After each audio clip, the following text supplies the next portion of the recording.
देव सवितर्दुरितानि परासुव यत् भद्रं तन्न आसुव। 1-2 मिनट हम कोई और चर्चा कर सकते हैं जब तक अन्य लोग जुड़ते हैं। कोई शंका हो तो पूछ सकते हैं।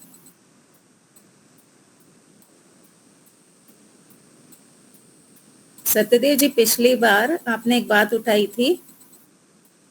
मैंने प्रकरण सम जाति का एक उदाहरण दिया था कि एक ने कहा ये तुम ईश्वर को तुम राम और कृष्ण को अवतार मानते हो, हम उनको महामानव मानते हैं। इस तरह की एक बात उठी थी ना, तो आपने कहा था कि ये प्रतिदृष्टांत समा जाती है। तो दोनों में अंतर क्या है? प्रकरण समा और प्रतिदृष्टांत समा जाति में अंतर क्या है वो थोड़ा समझेंगे।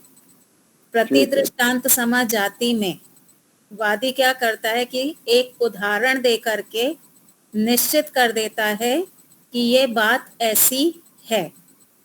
नया उदाहरण देके, हाँ, नया उदाहरण दे करके वो निश्चित कर देता है कि ये बात ऐसी ही है। प्रकरण समा में क्या होता है कि वो उदाहरण देगा लेकिन बात निश्चित नहीं होगी। प्रतिवादी के द्वारा निश्चय नहीं होगा कि ये ऐसा है।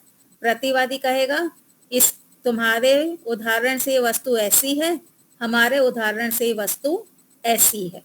तो प्रकरण समाप्त नहीं हो रहा है प्रतिवादी की तरफ से। अंतर समझ में आया? पहले वाले में प्रतिदृष्टांत समा जाति में प्रतिवादी ने उदाहरण दे करके बात को समाप्त कर दिया। उसने कहा कि ईश्वर अवतार लेते हैं या शरीर धारण करते हैं जैसे राम और कृष्ण। इतना कह के वो ये कह देता है कि नहीं, ईश्वर तो शरीर धारण करते हैं। पर इधर प्रकरण समा में वो क्या कहेगा कि तुम ये मानते हो कि ईश्वर शरीर धारण नहीं करते, हम मानते कि ईश्वर शरीर धारण करते हैं। तो यहाँ प्रकरण का कहीं फुल स्टॉप नहीं लगाएगा प्रतिवादी। ठीक है? ठीक है।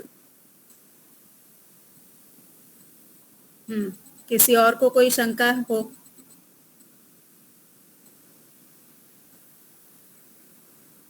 तो आगे चलें। शशांक जी, कोई शंका है? एक बार 15 को रिपीट कर लेते हैं। अच्छा, नहीं जी, केवल नाम नहीं ले लेते हैं। तो ये प्रकरण समा जाति को वापस से रिपीट करें। ये 15 जो जाति हैं, हाँ, उनको एक बार उनका पुनरावृत्ति कर लेते हैं। तो समझना है कि केवल नाम करना है? केवल नाम। हाँ, चलिए, कौन बोलेगा? जी माता जी। धर्म समाजाति, वैधर्म समाजाति, उपर समाजाति, अपर समाजाति, वर्ण समाजाति, अवर्ण समाजाति, विकल्प समाजाति, शब्द समाजाति, प्राप्त समाजाति, अप्राप्त समाजाति, प्रसंग समाजाति, प्रतिदृष्टांत समाजाति, विकल्प समाजाति, अनुत्पत्ति समाजाति, संशय समाजाति, प्रकरण समाजाति, अहेतु समाजाति। बहुत बढ़िया, बहुत अच्छे। और कोई? बहुत बढ़िया। माता जी ने ये सिद्ध कर दिया कि उम्र की कोई बाधा नहीं होती, याद करना चाहो तो सब याद हो सकता है। नहीं, आपकी मेहनत काम कर रही है बहन जी। नहीं, आपने बहुत मेहनत की है। चलिए, तो अब आगे चलते हैं। अब है अहेतु समा जाति की परिभाषा। पृष्ठ संख्या 101 देखेंगे। इसमें प्रतिवादी क्या कहेगा? प्रतिवादी कहेगा हेतु तीनों कालों में असिद्ध है। वादी जो हेतु रखेगा तो प्रतिवादी कहेगा कि आपका जो हेतु है ना, ये तीनों ही कालों में असिद्ध है, क्योंकि उसकी सिद्धि तीनों कालों में किसी भी प्रकार से नहीं होती। आप जो हेतु दे रहे हैं वो तीनों ही कालों में किसी भी प्रकार से सिद्ध नहीं होता, यानी आपका हेतु किसी काम का नहीं है, वो हेतु कैटेगरी में आ ही नहीं सकता। इस तरह की आगे वो बात करेगा, इसलिए वह अहेतु के तुल्य है, वो हेतु नहीं है। आप जो हेतु दे रहे उत्पत्ति वाला होने से, प्रयत्न के पश्चात उत्पन्न होने वाला होने से, राग द्वेष रहित होने से, इस प्रकार के जो आप हेतु दे रहे हैं ये आपके हेतु अहेतु हैं। क्यों अहेतु हैं वो आगे बताएंगे। ऐसा कहकर खंडन करना अहेतु समाजाति कहलाती है। उदाहरण, प्रतिवादी द्वारा खंडन। अहेतु समाजाति का प्रयोग करते हुए, हेतु की तीनों कालों में असिद्धि इस प्रकार होती है। पहले तो उसने ये कह दिया कि आपका हेतु असिद्ध है, आपका जो हेतु है वो हेतु नहीं है, अहेतु है। कैसे अहेतु है अब वो बताएगा। यदि हेतु को साध्य से पूर्व माना जाए, यानी साध्य के पहले हेतु है और साध्य आएगा बाद में, ऐसा माना जाए तो साध्य के बिना हेतु सिद्ध किसको करेगा। हेतु पहले है, साध्य बाद में आया, तो हेतु हम किसको बोलते हैं, जो साध्य की सिद्धि करे, है ना। हेतु किसको कहते हैं, हेतु उसको कहते हैं जो साध्य की सिद्धि करे।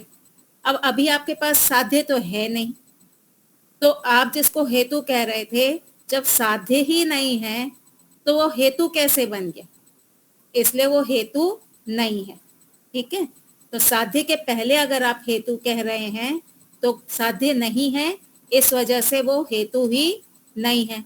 जैसे बाहर एक कार खड़ी हुई है, आपके किसी काम की नहीं है, तो वो आपका साधन नहीं है, है ना। वो आपके किसी काम की नहीं है, इसलिए वो आपका साधन नहीं है। इसी प्रकार से हेतु कब कहा जाता है, जब वो किसी साध्य की सिद्धि करे। अभी साध्य ही नहीं है तो उसको आप हेतु नहीं कह सकते। तो ये एक प्रकार से हेतु का खंडन कर दिया। तो साध्य के बिना हेतु सिद्ध किसको करेगा। अगर आप कहो कि ये हमारा हेतु है पर आपके पास साध्य नहीं है, तो ये हेतु किसकी सिद्धि कर रहा है, किसी की नहीं। दूसरा, यदि हेतु साध्य के बाद माना जाए, साध्य था फिर हेतु लेकर के आए, तब हेतु के बिना साध्य तो स्वयं ही सिद्ध हो गया। साध्य तो पहले से ही था, वो तो पहले से ही सिद्ध हो गया। अब आप हेतु क्यों दे रहे हो, साध्य पहले ही था, हेतु बाद में आया, तो साध्य तो पहले से सिद्ध हो गया। अब हेतु की क्या जरूरत, आप बड़ौदा पहुंच गए हैं तो अब आपको कार की क्या जरूरत, आपके साध्य तो पहले से आ गया, अब हेतु साधन की क्या जरूरत है। तो अगर पहले से साध्य है, हेतु बाद में आ रहा है, तो साध्य तो पहले से ही सिद्ध हो गया, तो फिर आपका हेतु अहेतु हो गया। तब हेतु की आवश्यकता ही क्या है। और तीसरा क्या है, यदि हेतु और साध्य दोनों एक साथ माने जाएं, दोनों साथ साथ हैं, तो कौन किसको सिद्ध करेगा। दोनों अगर साथ साथ हैं तो कौन किसको सिद्ध कर रहा है, इस बात का निर्णय नहीं हो सकता। इसलिए प्रस्तुत किया गया हेतु किसी भी साध्य को सिद्ध न कर पाने से, असिद्ध होने से अहेतु के तुल्य है। बात पकड़ में आई, वापस से समझाऊं। को सिद्ध नहीं करता, इसलिए वो हेतु नहीं कहलाएगा। ये कह रहा है कि जब पहला केस कैसा था, अगर हेतु को आप पहले मान लो, अभी आपके पास साध्य नहीं है, अभी आपके पास साध्य नहीं है, तो साध्य है नहीं आपके पास, तो जो हेतु आप दे रहे हैं वो हेतु किसका दे रहे हैं, किसी चीज का नहीं। तो जब वो किसी की सिद्धि कर ही नहीं पा रहा, तो क्या उसको हेतु कहेंगे, नहीं कहेंगे, क्योंकि आपके पास अभी साध्य नहीं है।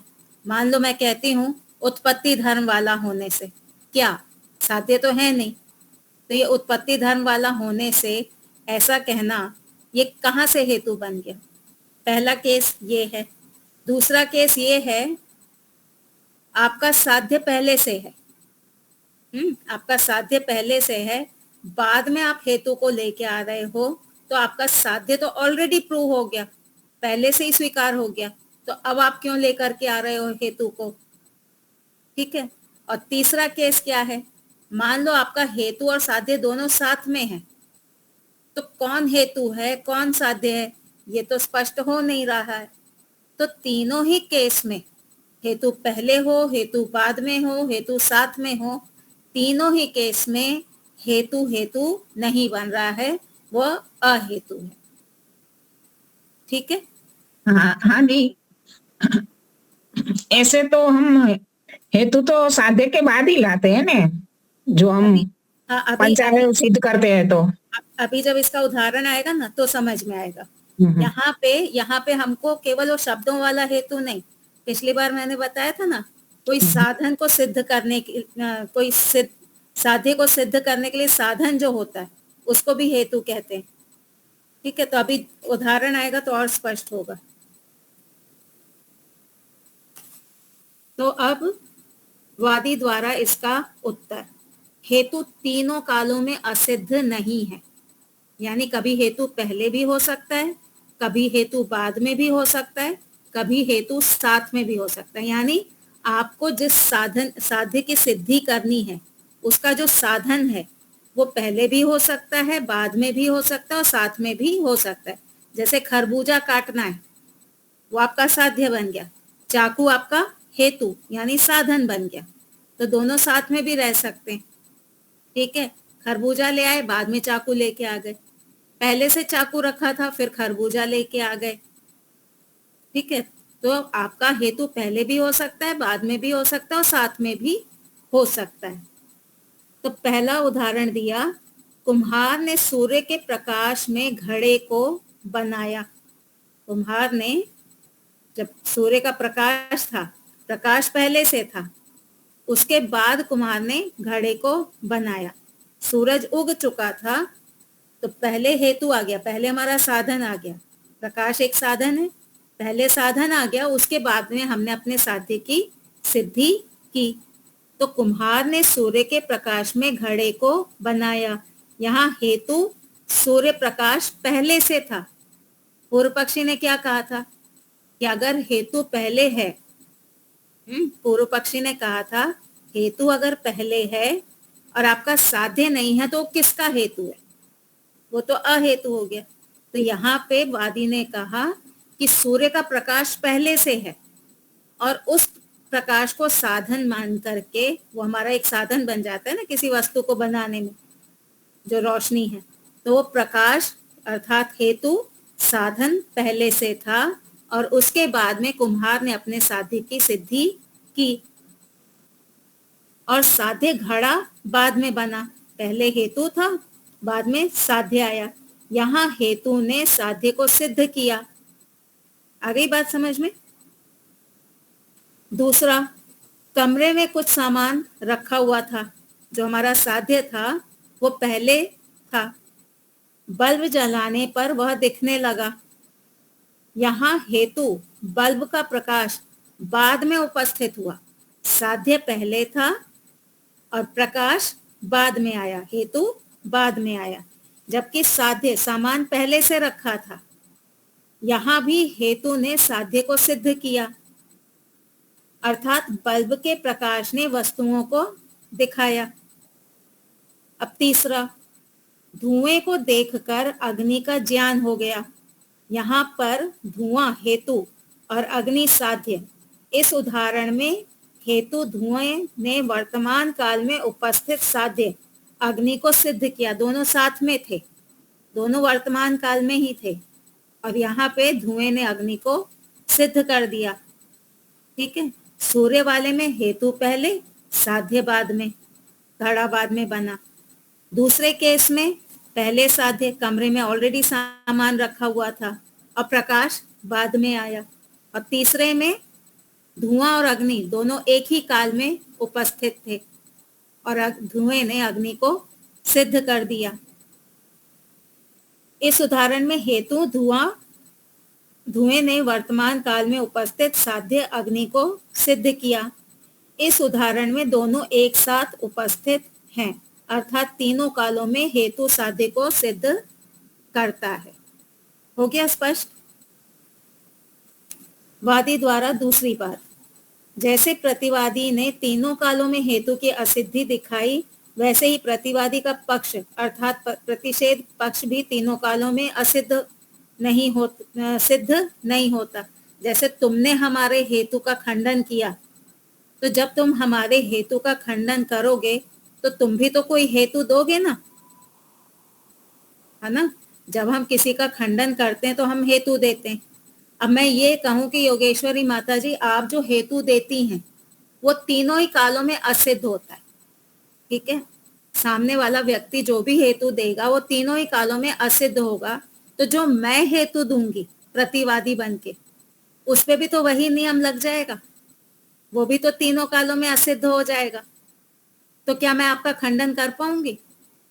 नहीं कर पाऊंगी। तो आपका खंडन भी तीनों कालों में असिद्ध है। आई बात पकड़ में? अब प्राप्ति समा और अहेतु समा जाति में अंतर। प्राप्ति समा में भी यही था ना कि जब दोनों एक ही साथ में होंगे तो कौन किसको सिद्ध करेगा। जब प्राप्त हो गए तो किसको हेतु कहोगे, किसको साध्य कहोगे। और यहाँ पे भी वही बात है। तो अब दोनों में अंतर क्या है? जो बात उठाई प्राप्ति समा जाति में, जो बात उठाई गई थी कि साध्य और हेतु दोनों इकट्ठे उपस्थित हैं, तो ऐसी स्थिति में कौन किसको सिद्ध कर रहा है यह पता नहीं चल रहा। वहां यह बात दोनों के स्थान की दूरी के संबंध में थी। याद रखेंगे, प्राप्ति समा में स्थान की दूरी थी।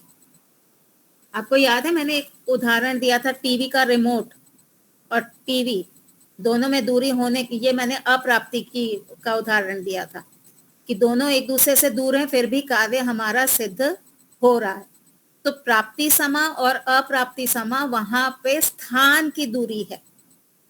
डंडा दूर है घड़े से, अब डंडे ने मारा तो स्थान की वहां पे बात आ रही है।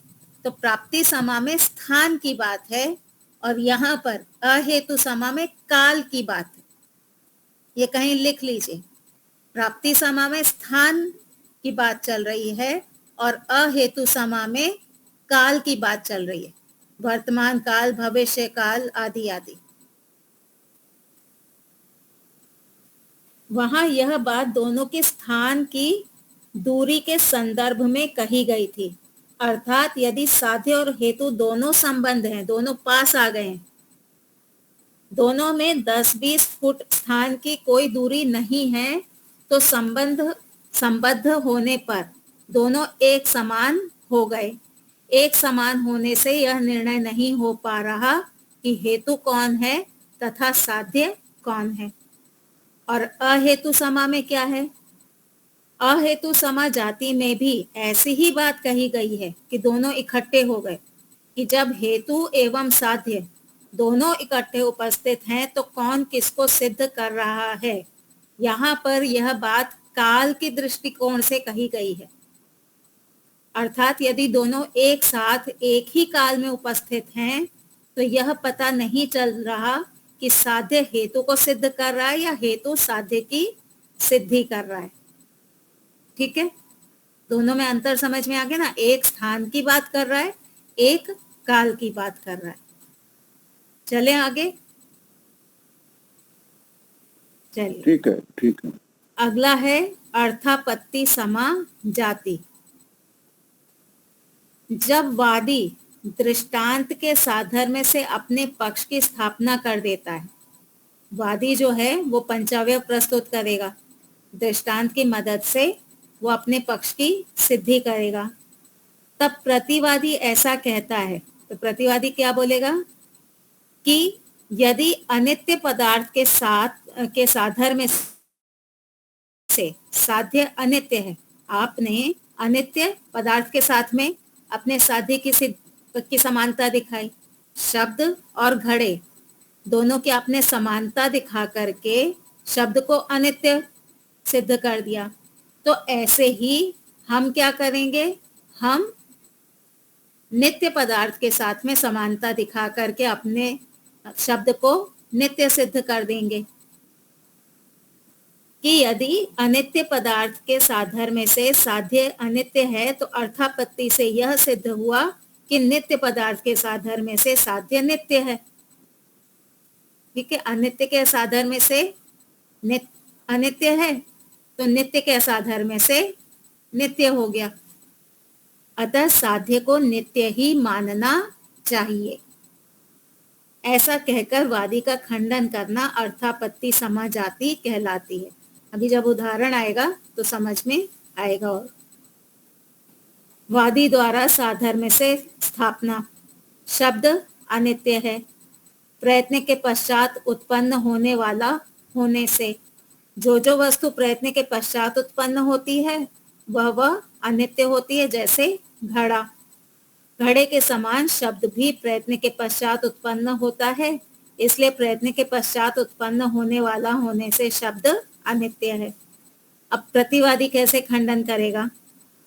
प्रतिवादी द्वारा खंडन अर्थापत्ति समाजाति का प्रयोग करते हुए, यदि अनित्य घड़े के साधर्म से शब्द अनित्य है तो अर्थापत्ति यानी इससे उल्टा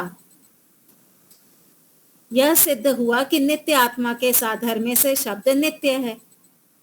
अगर अनित्य वस्तु के साधर्म से आपका साध्य अनित्य है तो नित्य वस्तु के साधर्म से जो हमारा साध्य है वो नित्य है।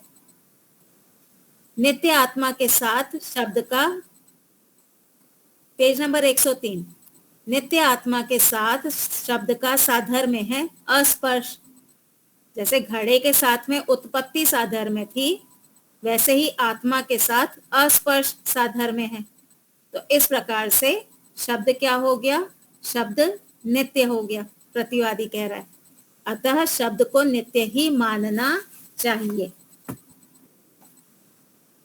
प्रतिवादी द्वारा व्याख्या, यदि प्रयत्न के पश्चात उत्पन्न होने वाला होने से घड़े के समान शब्द को अनित्य माना जाए।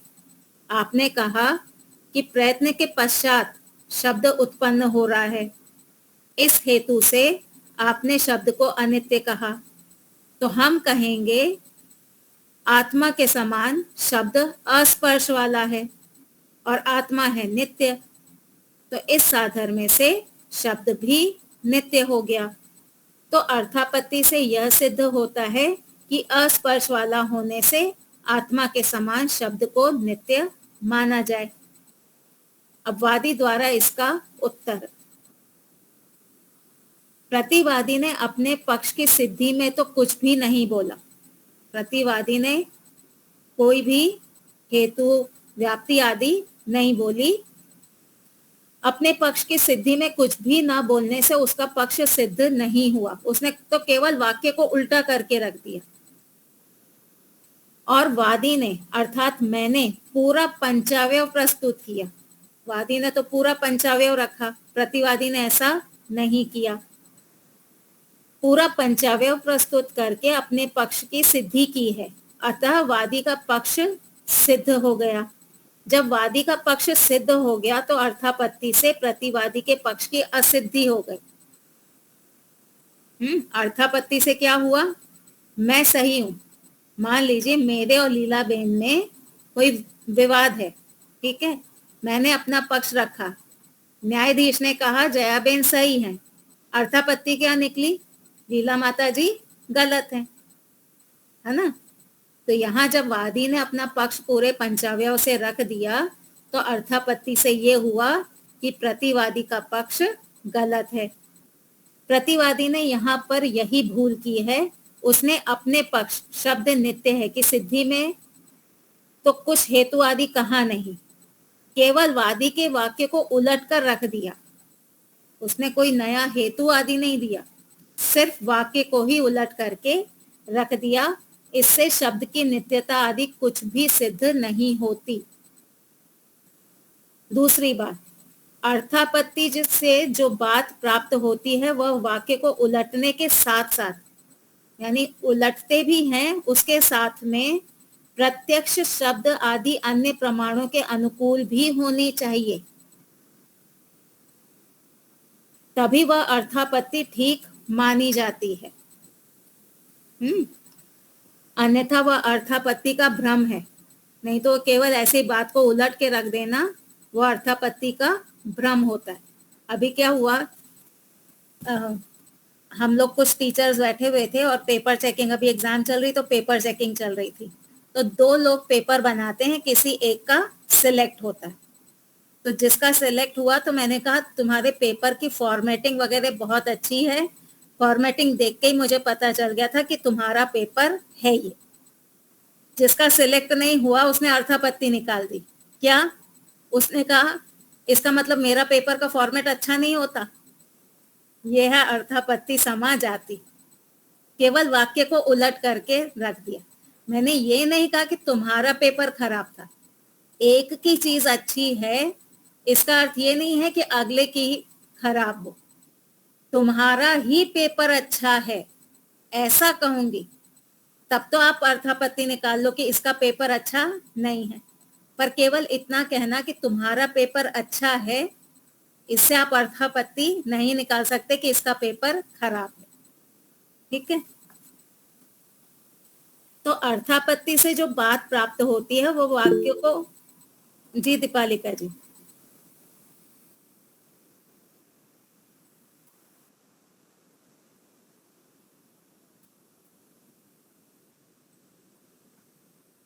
हम्म हम्म हाँ, देखिए यहाँ पे कहा गया कि जब आप वाक्य को उल्टा कर रहे हैं, जया बेन सही है, लीला बेन गलत है, ये अर्थापत्ति निकली। तो जो लीला बेन गलत हैं ये प्रत्यक्ष प्रमाण आदि से भी सिद्ध हो रहा है ना। मैंने अपना पंचावयव रखा, उन्होंने अपना रखा। जो न्यायाधीश है उसने दोनों का पक्ष सुना और न्यायाधीश ने एक वाक्य बोला जया बेन का पक्ष सही है। तो यहाँ पे शब्द प्रमाण, प्रत्यक्ष प्रमाण आदि से भी सिद्ध हो रहा है ना कि लीला बेन गलत है।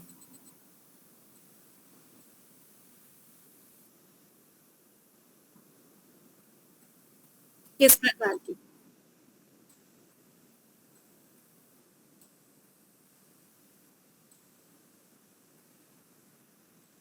हम्म हम्म हम्म हम्म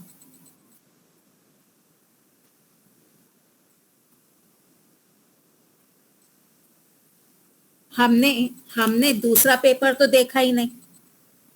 ठीक है, हमने दूसरा पेपर तो देखा ही नहीं है, हमने एक ही पेपर देखा। तो हमने जो पेपर देखा हमने तो केवल उसके लिए कहा ना कि ये पेपर अच्छा है। तो उससे अगर दूसरा ये कहे कि अच्छा इसका मतलब मेरा पेपर अच्छा नहीं है, तो क्या उसको ये कहने का अधिकार है?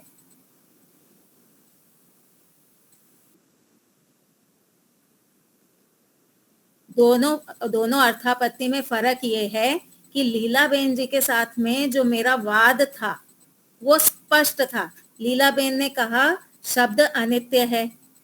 ठीक है, सॉरी, लीला माता जी ने कहा शब्द नित्य है, मैंने कहा शब्द अनित्य है। मैंने अपना पूरा पक्ष रखा, लीला माता जी ने अपना पूरा पक्ष रखा। न्यायाधीश ने सुना दोनों को, सुनने के बाद ये कहा कि जया बेन का पक्ष सही है। तो इससे ऑडियंस क्या समझेगी? लीला माता जी के लिए उनका पक्ष गलत है। ठीक है, अब दूसरा केस, दो पेपर बने, हमने एक ही पेपर देखा, दूसरा हमने देखा ही नहीं है। एक पेपर देख के हमने कहा तुम्हारे पेपर की फॉर्मेटिंग अच्छी है। क्या हम ये कहना चाहते थे कि उसका पेपर का फॉर्मेट अच्छा नहीं, जबकि हमने उसको देखा ही नहीं है?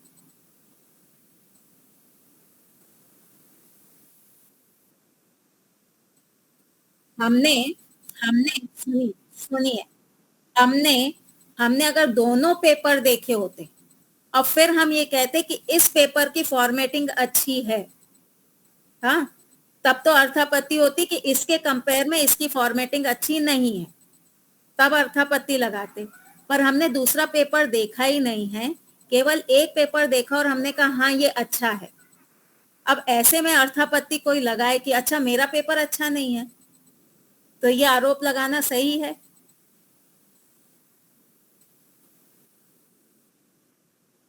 है ना। तो तो इसका मतलब ये हुआ आचार्य जी, जो दूसरा उदाहरण आप दे रहे हैं वो अर्थापत्ति नहीं है। नहीं, वो अर्थापत्ति नहीं है। जी। घरों में यही तो लड़ाई होती है ना।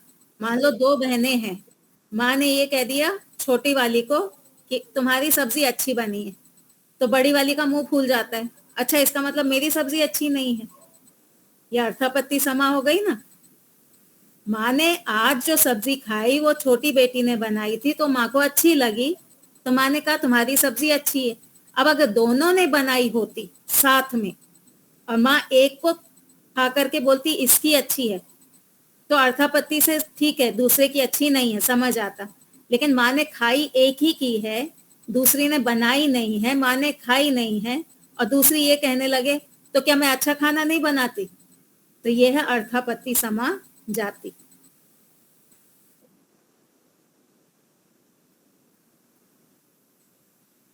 हाँ, दोनों में अंतर है।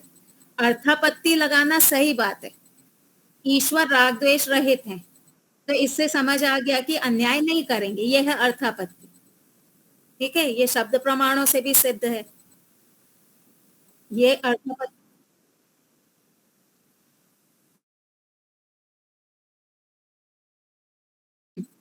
हाँ हाँ हाँ हाँ हाँ हाँ, ठीक है। तो अन्यथा वह अर्थापत्ति का भ्रम है। ये कह देना कि मेरा पेपर खराब था क्या, यह अर्थापत्ति का केवल भ्रम है।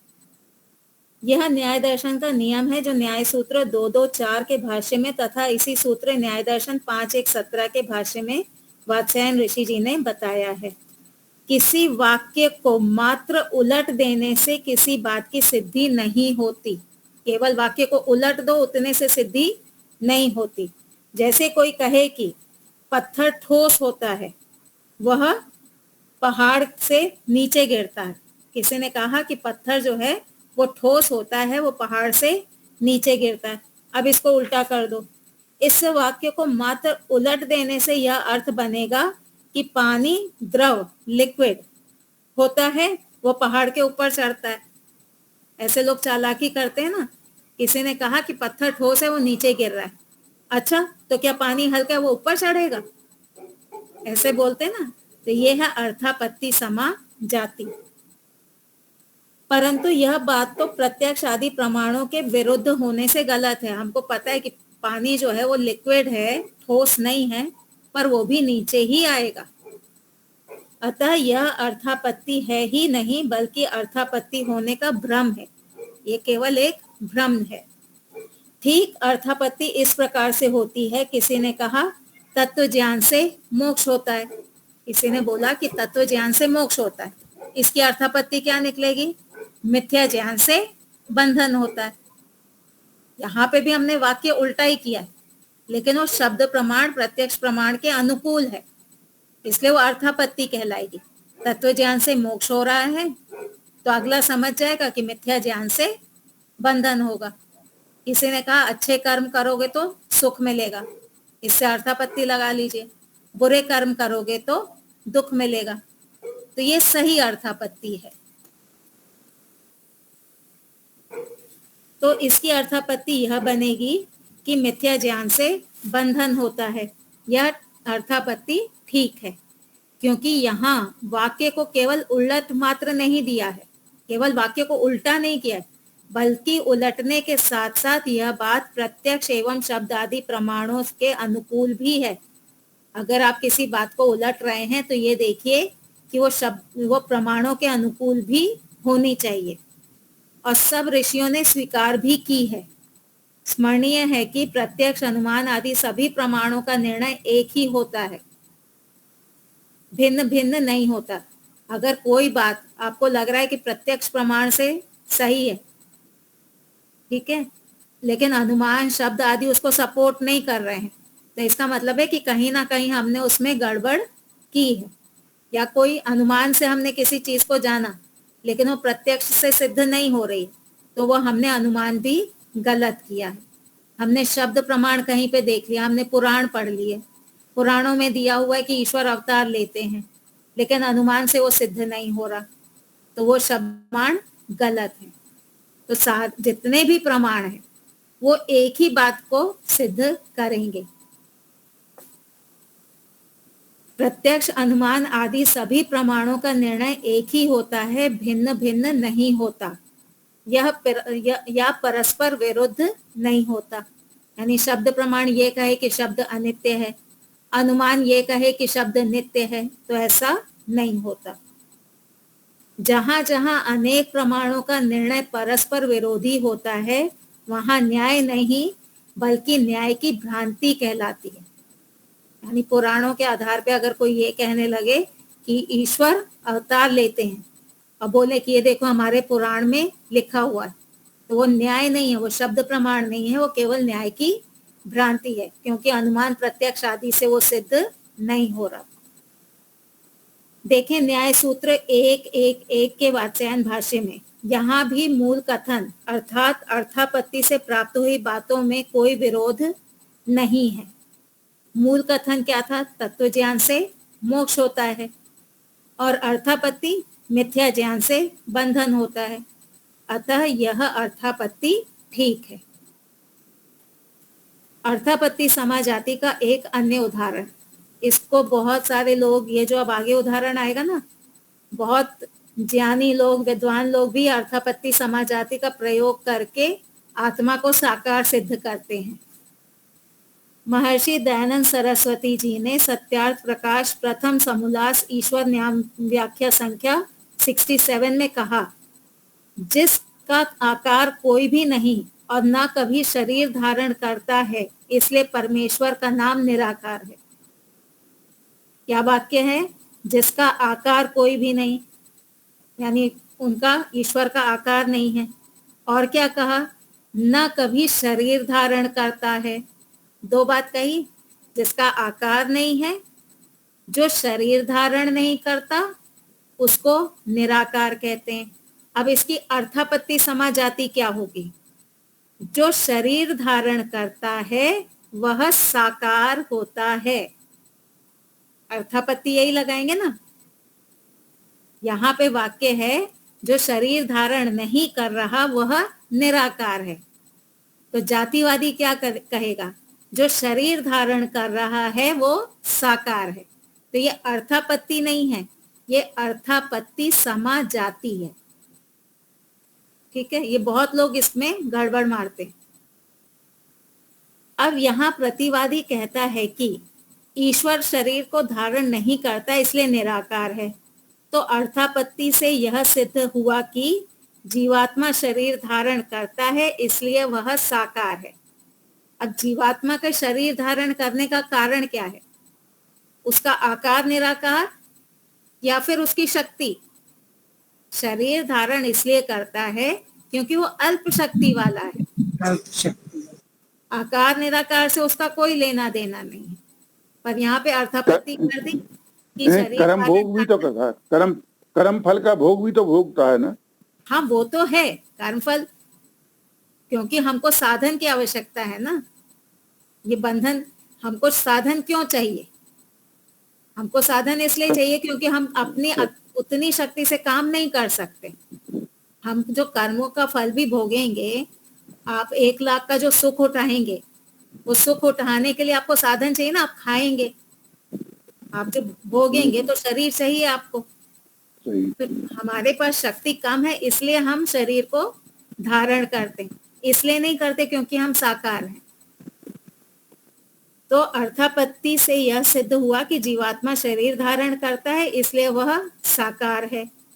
वादी द्वारा इसका उत्तर, यहाँ पर प्रतिवादी ने ईश्वर के संबंध में महर्षि दयानंद जी द्वारा कहे गए वाक्य को केवल उलट मात्र दिया है। केवल यहाँ पे वाक्य को उलट दिया है तथा उसे जीवात्मा पर लागू कर दिया और अपने पक्ष आत्मा साकार है कि सिद्धि में कुछ भी हेतु आदि प्रस्तुत नहीं किया। कोई हेतु नहीं दिया है कि किस लिए वो साकार है, केवल अर्थापत्ति लगा दी। इतने मात्र से आत्मा साकार सिद्ध नहीं होता। दूसरी बात, प्रतिवादी ने जो बात अर्थापत्ति से निकाली है कि आत्मा साकार है, वह भी वास्तव में अर्थापत्ति नहीं है, बल्कि अर्थापत्ति का भ्रम है। ये भी अर्थापत्ति नहीं है, ये केवल अर्थापत्ति का भ्रम है, क्योंकि वह बात अनुमान प्रमाण से विरुद्ध है। आत्मा कैसा है? परमाणु रहित है। परमाणु रहित होने से वो निराकार है, वो साकार नहीं है। तो आपने केवल उल्टा करके भ्रम उत्पन्न कर दिया है। अनुमान प्रमाण से तो यही सिद्ध होता है कि आत्मा निराकार है।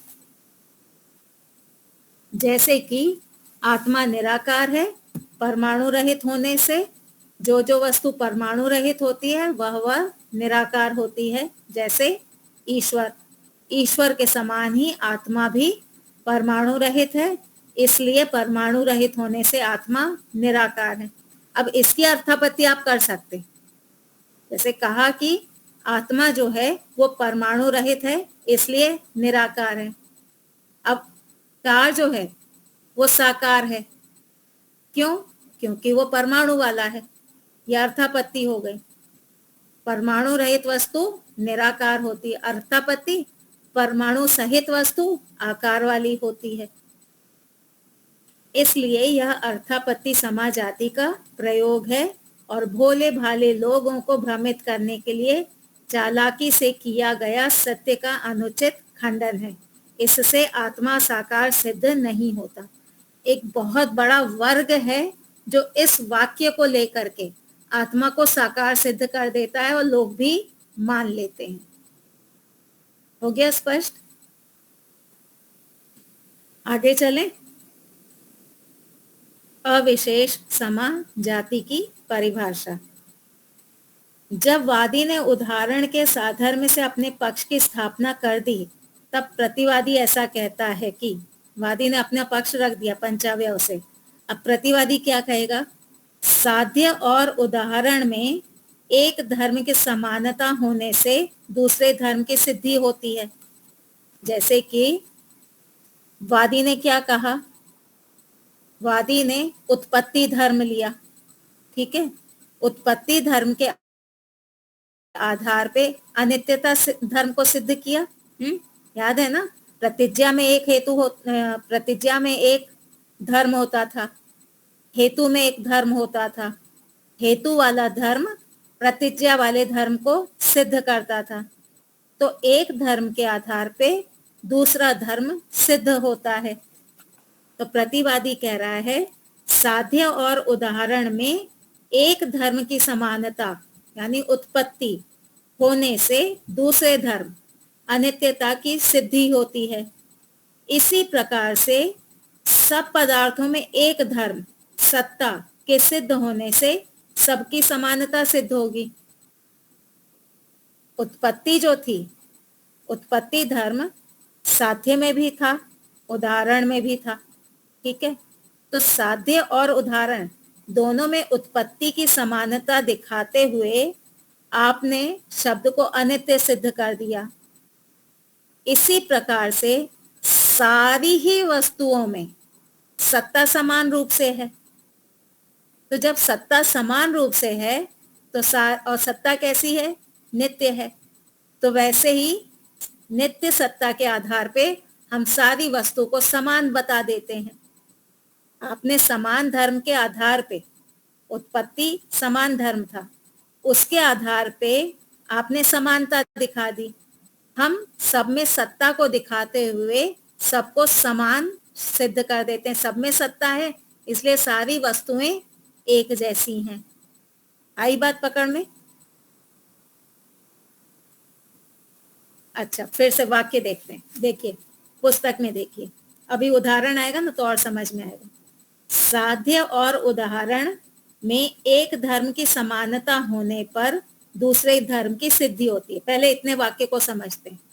साध्य और उदाहरण में एक धर्म, वो एक धर्म क्या है? उत्पत्ति, ठीक है।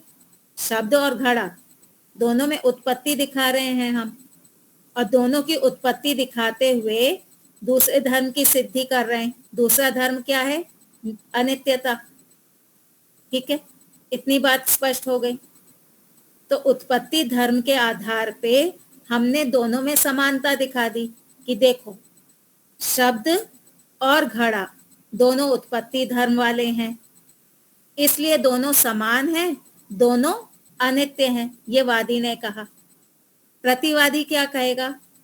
आपने दोनों की समानता उत्पत्ति को लेकर के अनित्यता सिद्ध कर दी। अब मैं ये कहती हूं, मैं प्रतिवादी, मैं ये कहती हूं कि इसी प्रकार से सारी वस्तुओं में सत्ता समान है। ठीक है, शब्द में भी सत्ता है, आत्मा में भी सत्ता है, घड़े में भी सत्ता है, ईश्वर में भी सत्ता है।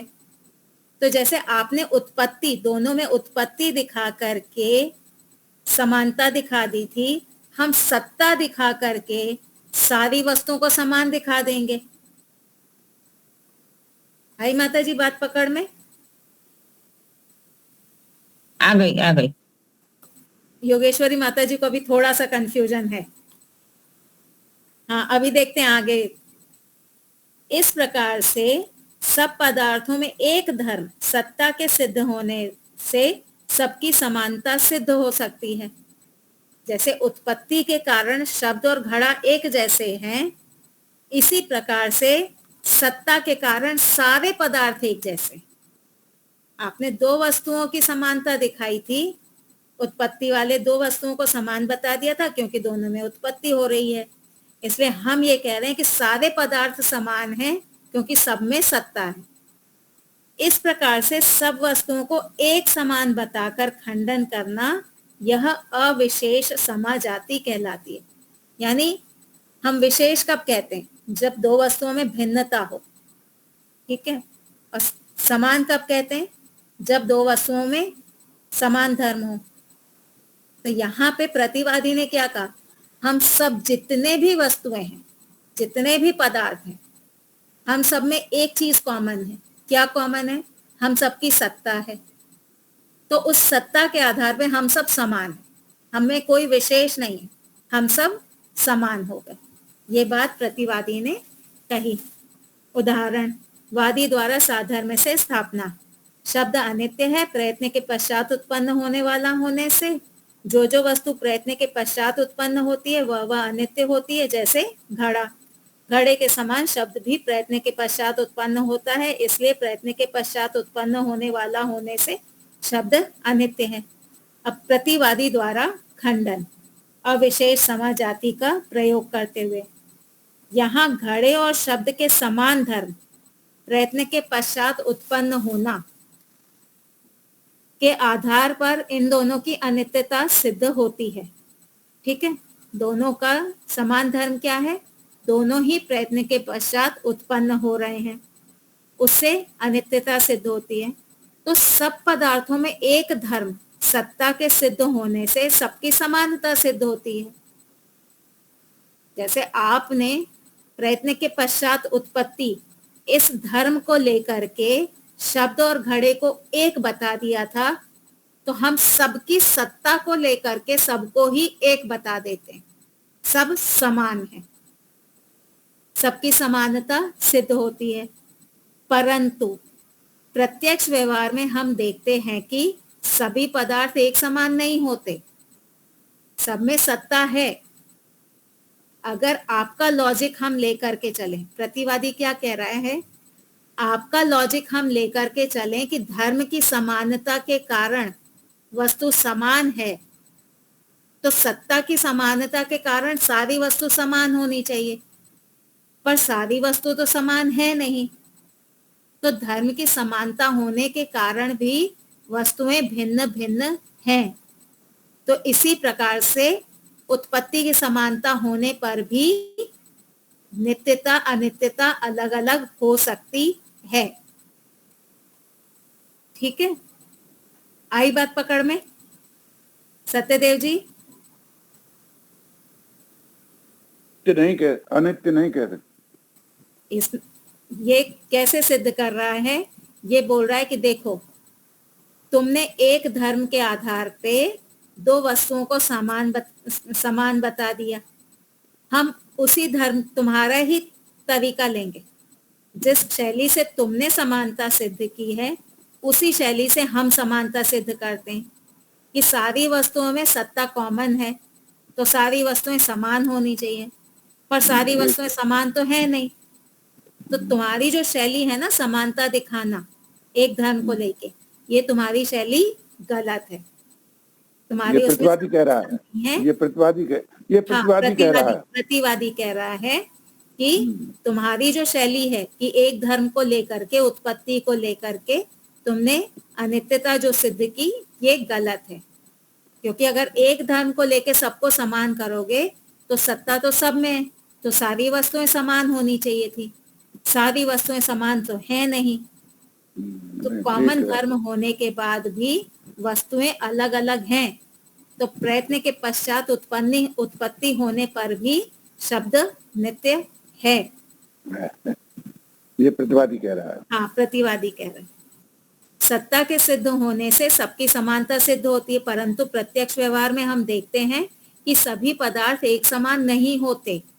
इसलिए किसी एक धर्म प्रत्यक्ष प्रयत्न के पश्चात उत्पन्न होना के आधार पर दो वस्तुओं घड़े और शब्द को एक समान अनित्य नहीं कह सकते।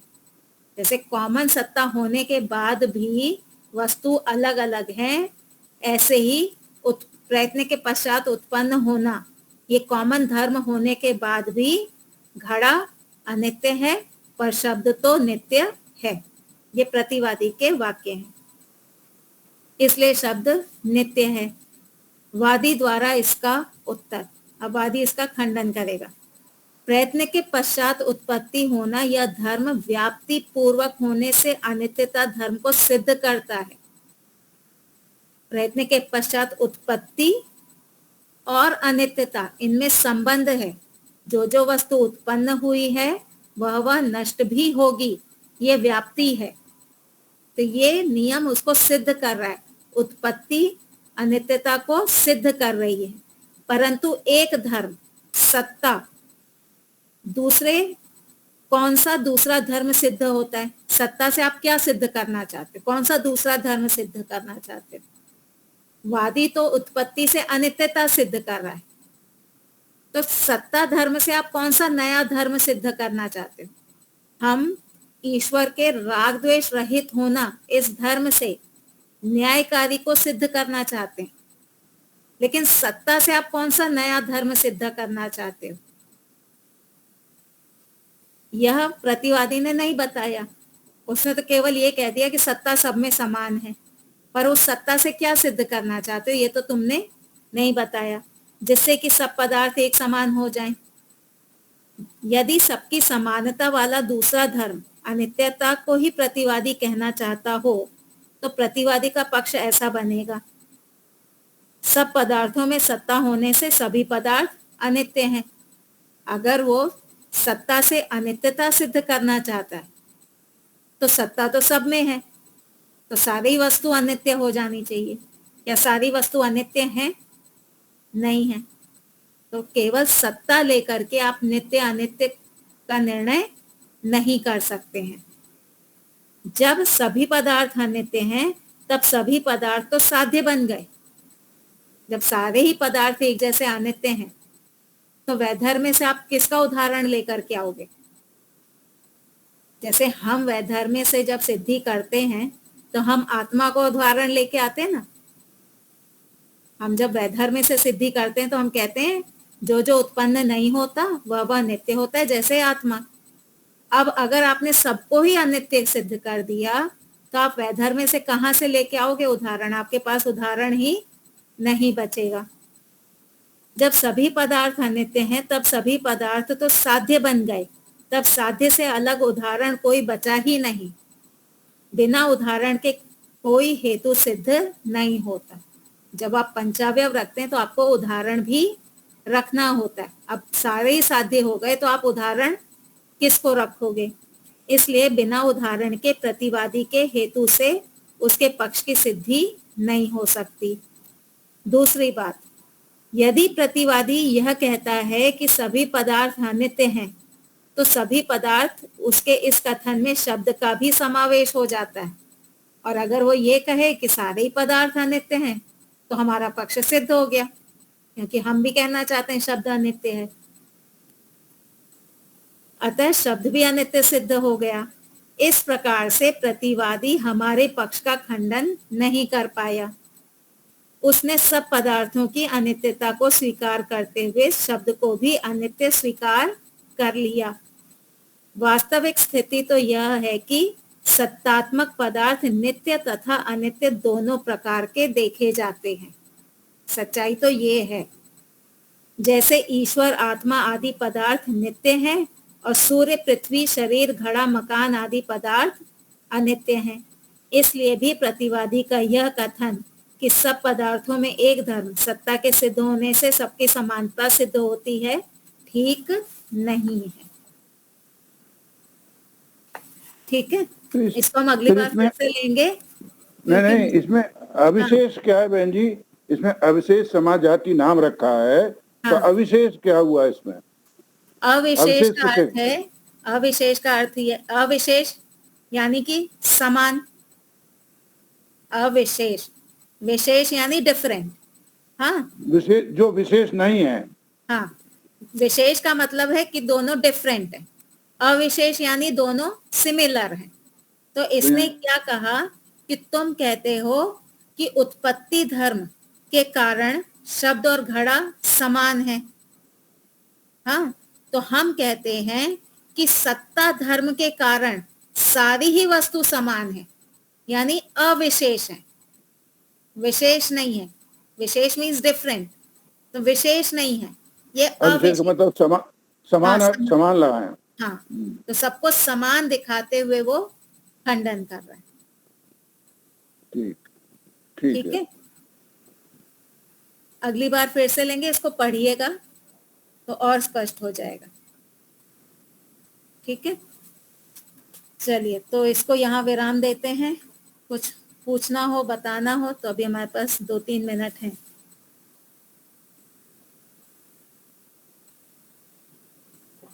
दीपालिका जी, आपका वो कोर्स खत्म हो गया? अच्छा, तो कल तो हम कक्षा नहीं रखेंगे ना, अब तो बुधवार को रखेंगे। महेंद्र भाई का कहना ये था कि बुधवार को रखिए और फिर गुरुवार को दोपहर में 4 से 5 रखिए, उन्होंने ऐसा कहा था। तो हाँ हाँ, इस सप्ताह तो ऐसे ही रखेंगे, फिर वो वापस आ जाते हैं, फिर पूछेंगे कि क्या करना है आगे। मुझे तो ऐसे ही रात वाली कक्षा अच्छी लगती है, शांति से बैठ के पढ़ सकते हैं, पूरे दिन का टेंशन खत्म, अपना आराम से रात को बैठे, पढ़े, पढ़ाए, शांति पाठ किया और सो गए। चलिए, तो कोई शंका आदि तो है नहीं, तो शांति पाठ करते हैं। दीपालिका जी।